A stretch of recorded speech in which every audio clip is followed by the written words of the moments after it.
In 1853, an Italian composer introduced to audiences an audacious, almost revolutionary work that changed many of the rules and traditions of writing opera. Because the story was based on a French play, which in turn was based on the true story of a young man's love for a courtesan, made it instantly scandalous. And because those very true events had happened only a few years before, and the composer wanted to produce it in contemporary dress, it ran afoul of the censors. And because the lovers were living in sin in the country, on the outskirts of Paris by Act 2, very much in a place like this, it ran afoul of the church. But the composer didn't care. He stood his ground, fought the good fight, and eventually, even though he ultimately had to change the name of the piece and predate it to the 18th century, the opera premiered in Venice during the carnival season. Unfortunately, because no one could believe in the rather Zoftig soprano who was attempting to portray the role of a woman dying of consumption, and because both the tenor and the baritone were vocally inadequate, the premiere of the opera at the Teatro La Fenice was a fiasco. Some members of the audience actually laughed out loud during this sensitive, realistic tragedy. But little over a year later, with the composer in charge and with singers who vocally and physically suited their roles, the opera was performed again in the same city and to virtually the same audience. It was a tremendous success, and it's been one of the most enduring and popular music dramas ever written. The opera, La Traviata by Giuseppe Verdi. I'm Nick Reveles, and this is OperaTalk.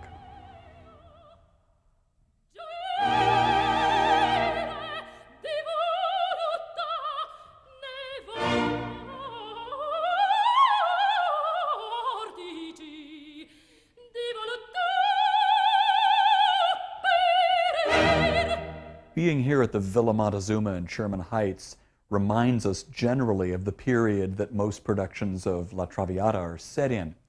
But before we start to explore the opera itself, I'd like to put its premiere into some context for you and talk a little bit about what it was like to go to the opera in Italy in 1853.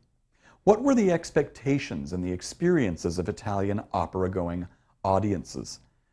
Well, we must first understand that the very first truly public opera houses were built in Venice, the eventual site of the first performance of La Traviata. They were built by private individuals, usually members of the aristocracy, and having a subscription for a season meant that you owned a box for every performance of each opera produced during that season. Italian audiences at the time could be quite noisy before the opera, and since everything was lit by candles or a gas light, house lights were rarely dimmed to signal the beginning of the show. A clever composer would score a big, loud chord from the orchestra at the beginning of the overture. But this constant light made it possible for audiences to read the libretto while the performance was going on. This was a very important factor in the growth of the operatic art, because audiences looked forward to how composers would communicate these poetic texts through music. They also typically looked for moral lessons or interesting philosophical ideas in these dramas. They were looking not just to be entertained or knocked over by the beauty of the voice.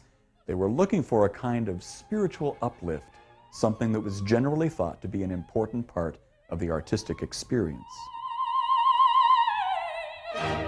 We have to admit that the audience for opera at the time was pretty conservative.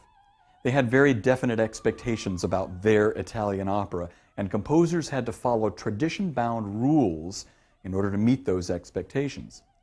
Early on in an opera, for instance, all of the principal singers had to be given a double aria to show off their vocal prowess.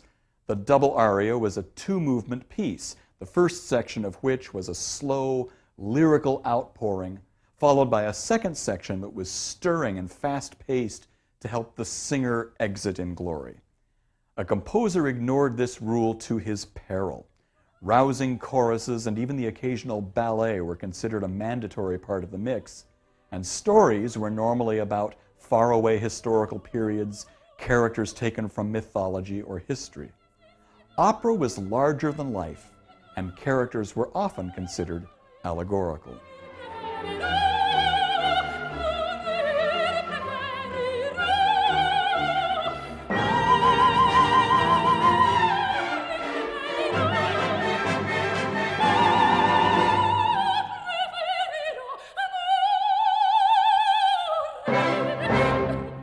La Traviata could not be more different than the typical bel canto opera of the period. There's no loud, crashing overture. In fact, it's one of the softest overtures with one of the most delicate instrumental entrances ever written for the theater. The heroine is not some innocent young woman in dire straits, but a courtesan, a kept woman who lives off of the men who love her. And there's no entrance aria for the prima donna. In fact, her first real solo is shared with the hero. And it's not a double aria, but a drinking song. They then have a short duet, and only at the end of the act does she have the requisite double aria. In the first act of La Traviata, Verdi destroyed just about every convention that opera audiences hold dear. So it seems that he wasn't going into this project with the hope of great success. His first obstacle was, of course, the choice of Alexandre Dumas' La Dame aux Camilias, which was written a scant 5 years before. Dumas' book was a bestseller, and he immediately transformed it into a play whose premiere had to be delayed because of censorship issues. But it was a completely contemporary and indeed a shocking subject for Verdi. In fact, no composer had up to this time based an opera on so contemporary a subject. His librettist, Francesco Maria Piave, had to stay very close to Dumas' stage version, which had already been considerably cleaned up to distinguish it from the far more salacious novel. What Piave created is one of the tighter, more intimate, and realistic librettos ever created for opera. As for Verdi, it's difficult for us to imagine that this opera was something written at the very same time that he was writing Il Trovatore, and that La Traviata itself was completed in a scant 3 months. What we retain from a performance of this opera is its intimacy, its lyricism, and a chamber-like quality to the music. In this, it is quite unlike any other opera written during this period.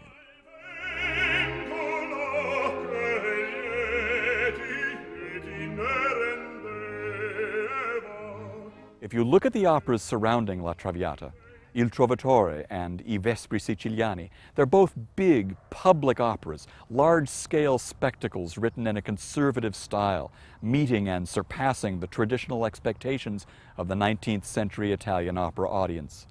La Traviata could not be more different, and up to this point in his career, the composer himself considered it his most personal and most successful work.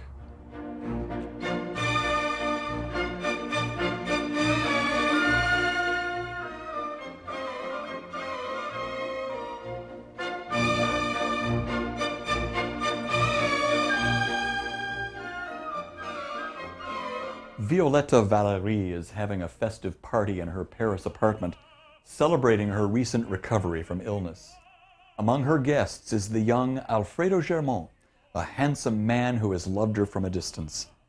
When everyone sits down to dinner, she calls for a toast, and it is Alfredo who complies. Dancing begins in the next room, but as Violetta stands up to lead her guests into the salon, she becomes unsteady. Obviously, she's still dealing with some of the symptoms of her illness. Sending the others away to continue the party, she tries to put herself back together. Alfredo stays behind and pours out his love for her in a duet, during which she gaily puts him off. After all the guests depart, she's left alone with her thoughts. Does she want to encourage this new suitor, or engage solely in a life of pleasure? During this closing aria, her thoughts are interrupted by the offstage voice of Alfredo, and we think that perhaps she will allow herself to fall in love with him. By the beginning of Act 2, Violetta and Alfredo have been living together in the country for nearly 3 months. Realizing that Violetta has been selling furnishings and other artifacts in order to finance their life together, Alfredo leaves for Paris to explore other possibilities for raising funds. Violetta is visited by Alfredo's father, Giorgio Germont, and a lengthy duet ensues. Germont explains that his younger daughter is about to be married, and Alfredo's scandalous, open relationship with Violetta is threatening the union. Violetta reveals the seriousness of her illness to him, but this doesn't change Germont's purpose, that she must give up his son. Finally, heartbroken, she agrees, exacting a promise from Germont that he will explain everything to Alfredo after her death. After Germont leaves, she writes a letter to Alfredo stating that they must part forever, but emotion overcomes her as she leaves the country house. Returning from Paris, Alfredo reads the note and is devastated. His father tries to comfort him, but he is hurt and angry. Knowing that she has accepted an invitation to a party being thrown by an old friend, he imagines that he's been deserted in favor of her former life. The second scene of Act 2 finds Violetta on the arm of the Baron d'Affolles at a party where there is dancing and gambling. Alfredo is there as well, betting against the Baron at the tables and winning. As supper is served, Violetta and Alfredo are found alone, and Violetta insists that she has fallen in love with the Baron. Alfredo calls all of the guests into the main room of the house and loudly denounces Violetta, then throws his winnings in her face. The Baron challenges him to a duel, his father denounces him, and Violetta, distraught over his behavior, despairs of his ever understanding what has happened. In Act 3, we find Violetta on her deathbed. A letter from Germont tells her that Alfredo now knows the truth and is on his way back to Paris, hoping for reconciliation. He arrives at the last moment and throws himself into her arms, his father looking on. Violetta gives him a locket with her portrait, telling him that perhaps when he marries he can give it to his young bride. She seems momentarily to revive, gets up, and goes to the window. "O gioia, O joy," she cries out, before she collapses and dies.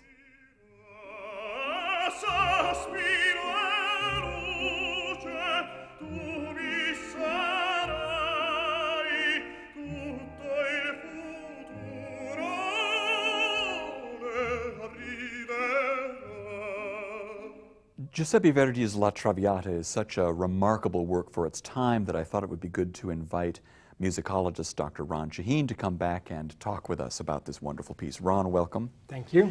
Let's put Traviata in context. What was going on with other composers of Italian opera at this time, first of all? Well, there were two other composers that we could consider at this time. One was Saverio Mercadante, and the other one was Giovanni Pacini. Now, I hate to interrupt you, but there were only two? Well, no, there were plenty of other composers at the time, but those two are the ones that managed to have some claim to history as far as the kind of works that they were doing. They certainly aren't the top tier, like Donizetti and Bellini. And basically what they did was they followed the traditions of Rossini, Donizetti, and Bellini, but they followed it in such a way that they didn't really offer anything new. They simply expanded upon the traditions that they had inherited from these other composers. For example, the chorus was becoming very important in Italian opera during that time, during the 1830s and 40s. And what Mercadante would do, for example, would add a lot of chorus into many of the act ensembles, thereby extending them. Some writers would say padding them out. And where you might think in a Donizetti opera, 20 minutes of a finale and 4 sections was fine, Mercadante would be more like, well, let's have 40 minutes and 8 sections. You know, if 4 sections was good, 8 sections was better. 8 sections would be better. Exactly. Yes. But the essence of these operas by Mercadante, for example, were that they were quite static. There wasn't much happening. I mean, you can write a 40-minute ensemble, but if you only have 10 minutes of drama, you can see how the works would be very verbose, going on endlessly. And were the subjects the heroic Yes, they legend? were. Yes, they were very influenced by Meyerbeer. So the subjects were ancient history, Greek mythology, and also contemporary literature, much like Verdi's early operas, but they approached it in that grand opera style. Okay, so along comes Verdi. First of all, his style was so antithetical to what Mercadante and his contemporaries were doing. Yes, yes. But exactly how? Well, his style was much more direct. Verdi was very good at being concise and not including any material that was not appropriate to his subject matter. Or appropriate to the drama. Or he was interested yes, in action, yes, wasn't he? Exactly, exactly. And in fact, that's why some of his early operas were called brutish or nasty or crass. See, I find that so fascinating because the bel canto composers and the critics who loved bel canto were throwing these epithets at Verdi. Now we think of Verdi as being the essence of elegance and class. But back then, his works were really seen as being quite violent and brutal. Yes. And it's because of that concision. Verdi was an artist who was very self-reflective, and he wanted to grow. Self-renewal was very important for Verdi. I mean, and that's why all his operas are so organic, growing from one to the other. You can see aspects of the early operas, even in Otello and Falstaff. They're still there. So it's a very self-renewing. He's a self-renewing kind of artist. So then again, in 1853, along comes La Traviata. It's a contemporary drama, although he didn't win the fight of being able to present it in contemporary dress, but it was a story that was only a couple of years old that had been published in France. It's about intimate things and relationships between people. It couldn't be more different. Could it? It's interesting. Verdi spent many years in Paris. I think it's from 1847 to 1852. He had spent a lot of time in Paris and was exposed to the new movement of realism. Alexandre Dumas, the son, who wrote the novel La Dame aux Camilias. This is one of the first works of this realistic movement, and it fascinated Verdi. This look at the sort of the underworld, or people that were not involved in the aristocracy or the mainstream society, and this fascinated him. How would you assess Traviata then against everything else that's being written at the time? Well, Verdi did not abandon the structures of his predecessors. He was doing the same things that they were doing. If I can take as an example, Lucia di Lammermoor, the great Act II finale, basically in the four movement structure that we know, action, reaction, the largo, and then more action, and the final stretta. If you look at that, Donizetti divided the action sections into smaller sections. There's sections of declamation and parlando. So you do have these subsections. Verdi does the same thing with La Traviata. For example, in the duet between Germont and Violetta, it's a multi-sectional piece, multi-sectional duet with action and reaction. The only difference is Verdi imbues it with lyric melody, not declamation, but it's pure melody through and through. And it's not this aesthetically distant kind of art that the composers like Bellini and Donizetti were doing, where there is some distance from the characters. It's an apt psychological portrait of what is going on emotionally between Germont and Violetta. To sum up in a word, it's human. It is, absolutely. Ron, thanks so much. You're welcome, Nick. Thank you.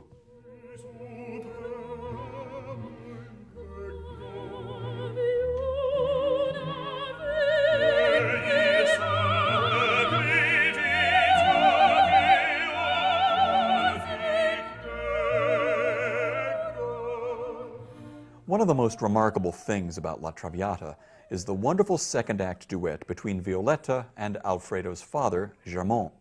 Germont is scandalized by his son's relationship with a courtesan, a woman with a past, and their relationship threatens to put a halt to the impending marriage of his young daughter, Alfredo's sister. Through this lengthy duet, Violetta and Germont undergo profound psychological changes, which are underlined by Verdi's score in ways that up to this point were simply unknown in Italian opera. Prior to this time, duets between principal characters in an opera were pretty straightforward affairs. They followed the pattern established by the double aria, with a slow movement expressing deep felt emotions and a fast movement expressing a resolution to those feelings, as well as the opportunity to get the characters off the stage and the audience into the next scene.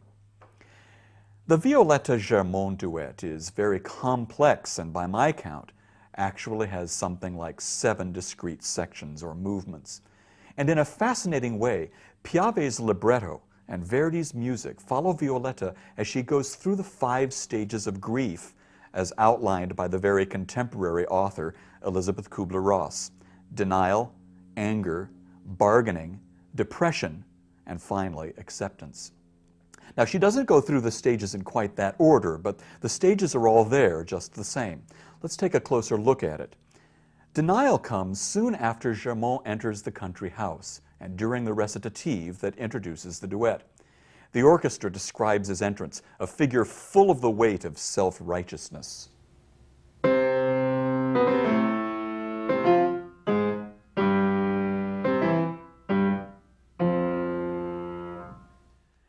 After he states that his son is going to his ruin because of the relationship, she indignantly stands and makes to leave, but Germont, impressed with her manner, stops her. Afraid that she is using Alfredo's money to keep up their living situation, he reads the receipts for the possessions that she's been selling off. She knows what's coming. She knows that Germont will ask her to leave Alfredo, but she's in denial and putting him off as long as possible. The music tells us this in the orchestra's accompaniment while Germont reads the bills.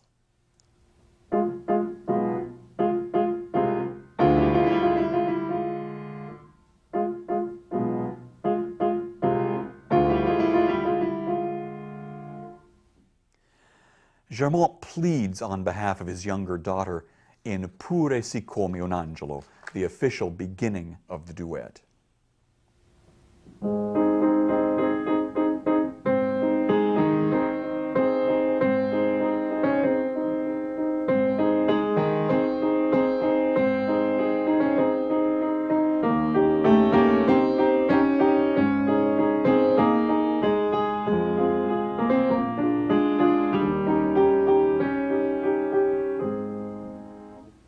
And here she begins to bargain.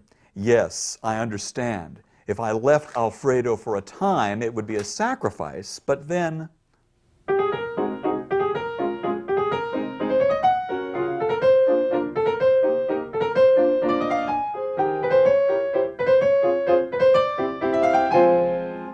The music, however brief, signals that the bargaining is real.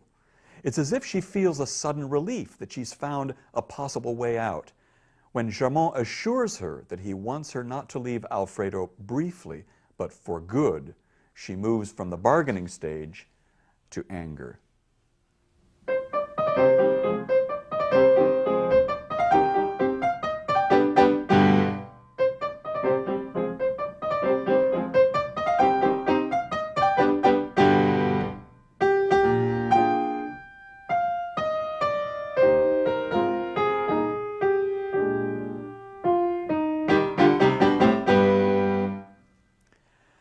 Depression comes for Violetta after Germont assures her that Alfredo's love is fleeting and will soon die.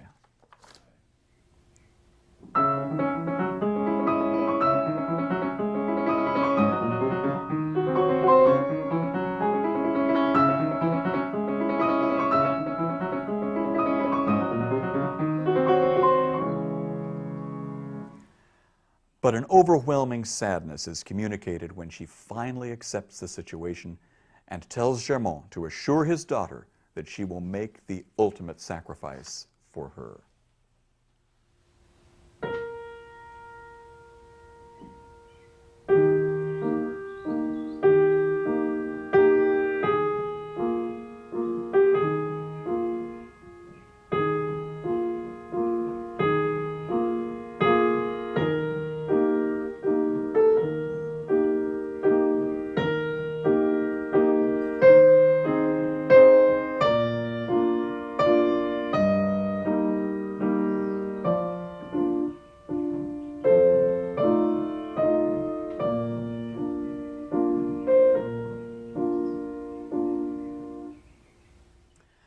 This duet in itself is a stunning creation, not simply because it's great music married to a great text, but because it's so real and so human.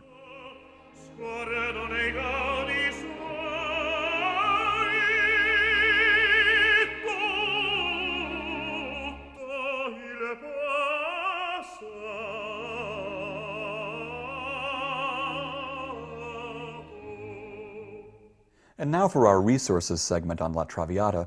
You may be surprised to see only 3 recordings of Traviata in front of me. And certainly there are 20 or 30 really good ones, but these are my favorites. Two of them are live recordings from 1952 and 1955, respectively. The sound is not all that great, but the performance is wonderful. Both of these recordings feature Maria Callas in the role of Violetta, and also both recordings feature Giuseppe Di Stefano as Alfredo. They're wonderful recordings, the 1952 from Mexico City and the 1955 from the famous La Scala production, directed by Franco Zeffirelli and conducted by Carlo Maria Giulini. But my all-time favorite recording of La Traviata features Ileana Cotrubas as Violetta, Placido Domingo as Alfredo, and Cheryl Milnes as Germont. You cannot get a better recording of Traviata than this. In terms of books to read about La Traviata, there is, of course, this standard guide to the complete operas of Verdi by Charles Osborne. It's a terrific read, very simple, very approachable. And then there is also the ENO, or English National Opera Guide to La Traviata, that contains lots of articles on the work, about its music and its history, as well as a complete libretto. The best DVD available of this wonderful opera is the one with Angela Gheorghiu as Violetta, Frank Lopardo as Alfredo, and in the role of Germont, the baritone Leo Nucci. It's a stunning production of a great work. I know out of all these resources, you'll find something to help you get to know La Traviata a little better.